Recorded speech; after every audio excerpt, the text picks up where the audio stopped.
Transmission લાઇનના તૂટેલા conductor માટેના ફોલ્ટની મૂળભૂત બાબતો સમજાવો. એનો મતલબ છે બ્રોકન કંડક્ટર ડિટેક્શન, એટલે કે કોઈ લાઇનનો કંડક્ટર તૂટેલો છે તો એ કેવી રીતે ખબર પડે એની બેસિક માહિતી માંગે છે.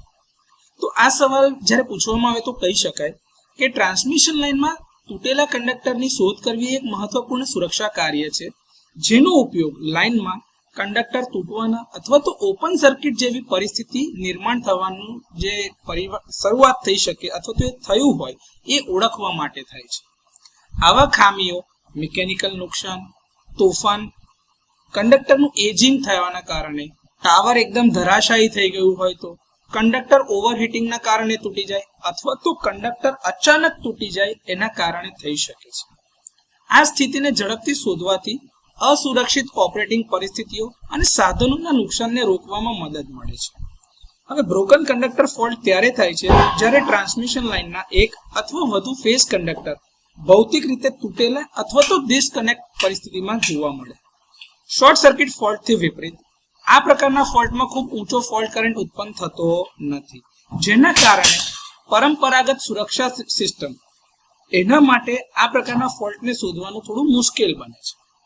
હવે બ્રોકન કંડક્ટરના કારણે અનબેલેન્સ વોલ્ટેજ અને કરંટ, બાકીના ફેઝનું ઓવરહીટિંગ, વોલ્ટેજ અને કરંટમાં નેગેટિવ સિક્વન્સના કમ્પોનન્ટ ઉત્પન્ન થવા, લોડ ઉપર વોલ્ટેજમાં વધારો થવો અથવા તો ડ્રોપ થઈ જવો, એક ફેઝ કરંટ શૂન્ય અથવા તો ખૂબ જ ઓછો થઈ જાય, જો કંડક્ટર જમીન પર પડે તો જાહેર સલામતી માટે જોખમ બને અને શક્ય હોય તો કાસ્કેડિંગ ફોલ્ટ જેવી ઘણી સમસ્યાઓનું કારણ બની શકે છે.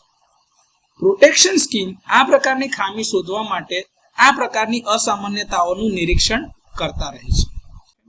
કેટલીક શોધ તકનીકો એટલે કે મોડર્ન ટેકનિક્સમાં negative sequence current detection, zero sequence current detection, current magnitude monitoring, voltage unbalance detection, impedance અથવા તો distance relay, phasor measurement unit PMU, wide area monitoring system WAMS, machine learning આધારિત ડિટેક્શન, ટ્રાવેલિંગ વેવ મેથડથી આ પ્રકારના fault શોધી શકાય છે.